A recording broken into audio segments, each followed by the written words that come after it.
बसाए भूटान में 4 गांव, 25,000 एकड़ जमीन पर किया कब्जा, भारत के लिए खतरे की घंटी। सैटेलाइट तस्वीरों से हुआ खुलासा, 1 साल के अंदर बसाए कई गांव। आइए देखते हैं इस पर एक एक्सक्लूसिव रिपोर्ट।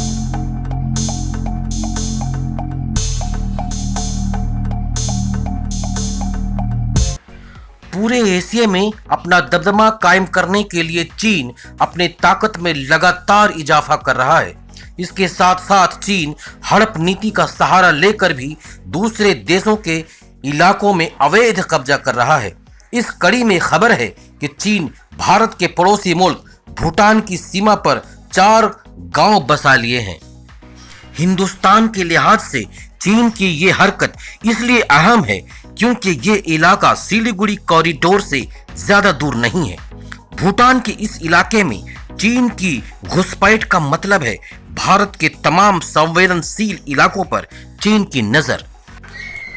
एनडीटीवी के खबर के मुताबिक ड्रैगन ने भूटान में करीब 25,000 एकड़ जमीन पर अवैध कब्जा कर लिया है। ये चारों गांव विवादित जमीन डोकलाम के पास स्थित है। एक वैश्विक शोधकर्ता ने सैटेलाइट तस्वीरों के जरिए इस बात का खुलासा किया है। तस्वीरों में साफ दिखाई दे रहा है कि कैसे चीन अपनी सीमा लांघकर भूटान के बड़े इलाके पर कब्जा जमा लिया है। गौरतलब है कि इस जमीन पर चीन और भूटान के बीच लंबे समय से विवाद चल रहा है। दोनों देश इस जमीन पर अपना दावा कर रहे हैं। कुछ समय पहले ही चीन ने भूटान के साथ सीमा समझौता किया था। दोनों देशों ने सीमा समझौते पर हस्ताक्षर किए हैं। दरअसल चीन ने हाल में ही सीमाओं की सुरक्षा के लिए नया सीमा कानून बनाया है। नए कानून को चीन की नेशनल कांग्रेस ने भी मंजूरी दी है।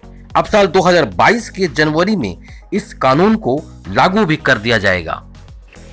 बता दें, चीन का भारत के साथ पुराना सीमा विवाद है।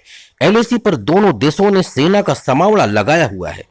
आए दिन चीनी घुसपैठ की खबरें भी आती रहती हैं। ऐसे में अगर भूटान की सीमा पर चीन कोई निर्माण करता है तो इसका असर भारत में भी पड़ेगा। भारत के लिए ये चिंता की बात है क्योंकि इस जमीन का इस्तेमाल चीन भारत के खिलाफ भी कर सकता है। दोस्तों, इस चैनल पर अगर आप नए हैं तो सब्सक्राइब कर लें ताकि हमेशा आपको नया अपडेट्स मिलता रहे। धन्यवाद।